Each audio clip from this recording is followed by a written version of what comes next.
Before my career in TV and film, I was a photographer.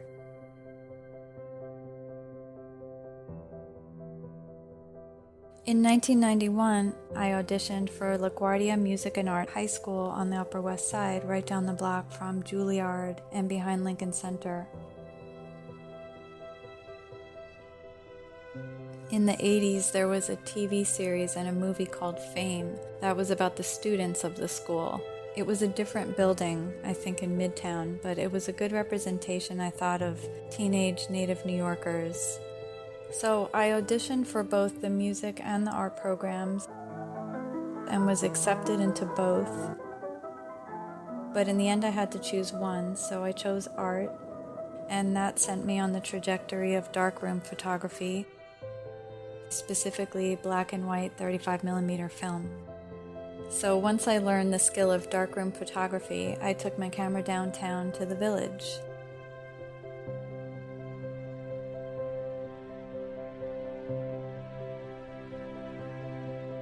It was a world of artists, musicians, writers, political activists, teenage runaways, squatters, punks, and I loved photographing them. Just being in that atmosphere introduced me to so many colorful locals that hung out in the parks and on the streets. It was a fascinating world because they all really seemed to follow their own rules there, and that was very exciting to me. Years later, I published a book of my photographs. I wrote something that I still believe today.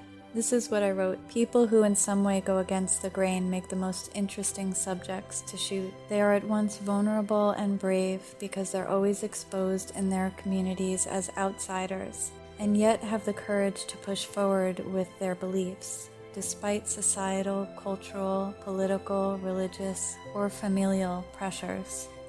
They are what is beautiful and unique about life. They are rich, soulful, and often misunderstood people that stretch the perimeters of acceptance and pave the way for future generations to potentially create a new norm.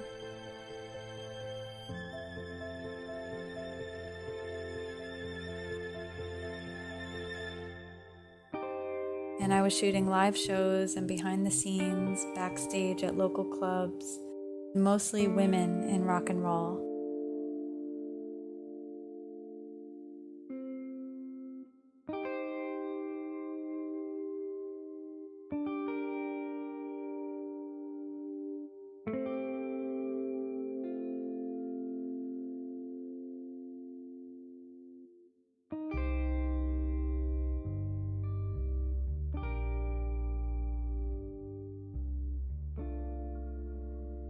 And a few years after high school, I started to work in Soho for a commercial photographer who became a sort of mentor for me. Her name was Sandy Fellman, and although I didn't follow in her footsteps, as I was not particularly interested in commercial photography or studio shoots, she had the most magnificent and impressive body of work shooting members of the Yakuza, an underground gang in Japan. It was the Japanese mafia, very much feared and very, very secret society.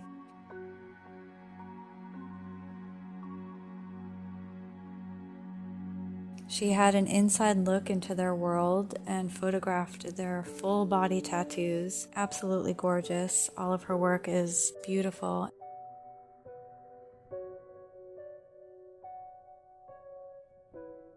She asked me to bring in my portfolio of black and white prints.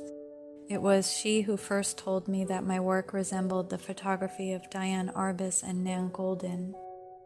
Prior to that, I actually wouldn't look at other photographers' works. I refused to. I was quite vehement about not wanting to be influenced by other artists. I wanted everything to come from inside me, to make sure the expression of it was real and pure, something authentically me.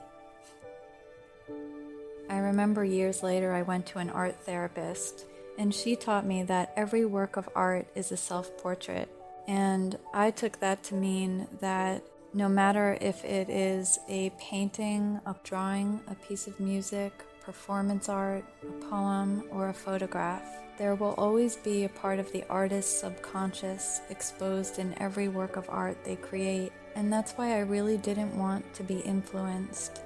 But anyway, Sandy insisted that I look at Diane Arbus and Nan Goldin, and I fell in love with Diane Arbus, and it turned out she had the same birthday as me and grew up in Upper Manhattan like I did. We clearly had similar interests in regards to who we loved to shoot and in the way that we approached our subjects.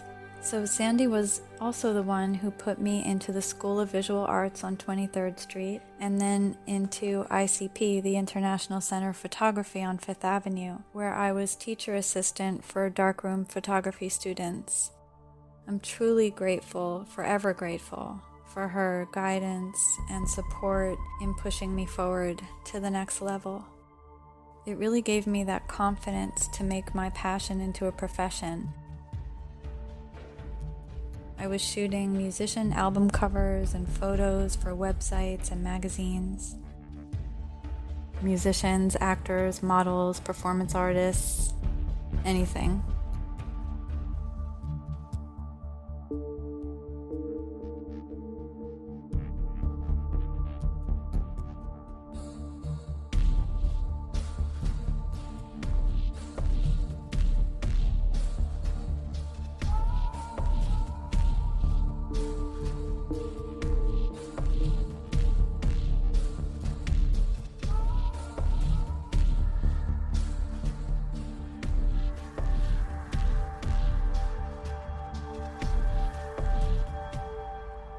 My friend from LaGuardia, who was living on the Lower East Side on Ludlow Street, she had studied web design and coding, which is what you needed back then in order to create a website for your business. It wasn't as automatic and intuitive as it is today. She created the perfect website for me. In those days, I called it rock and roll photography, and it later became underground photography. I was wheat pasting large prints of my photographs onto the sides of buildings and billboards all over the East Village. So I essentially created an open-air gallery exhibition. So it was part gallery exhibit and part advertisement for my new website, because I put my website address on the bottom. And I made up business cards and I made up flyers, all very grassroots, very 90s, I think. But really, at the end of the day, my work really came from word of mouth. I was so immersed in the scene downtown and meeting new people all the time. It was very flowing for years, and I just was shooting very interesting and cool people, many of them who became friends. I started showing my work in local galleries. I had my first real gallery show. That was at CB's Gallery, which was connected to the legendary CBGB's Club. It was the gallery live music space next door to CBGB. My photographs were included in several exhibitions at local galleries and various other venues.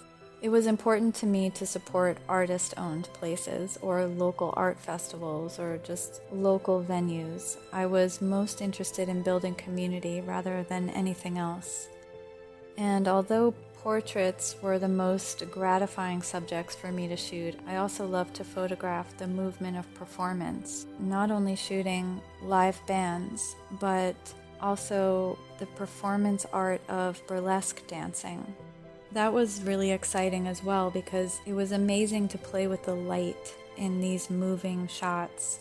I didn't like using flash, so I got some really interesting images from these shoots. To me, it was all very poetic, almost like a painting, one-of-a-kind moments that can't really be replicated.